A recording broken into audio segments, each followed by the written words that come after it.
Hey, this is Andrew. I'm one of the lead media studio technicians here at the Backdoor Studio, and this is how you make an account with us.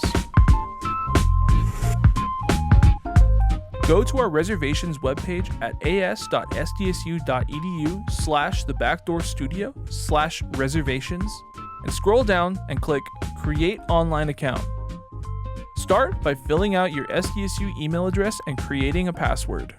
Next, fill out your name, phone number, and the time zone.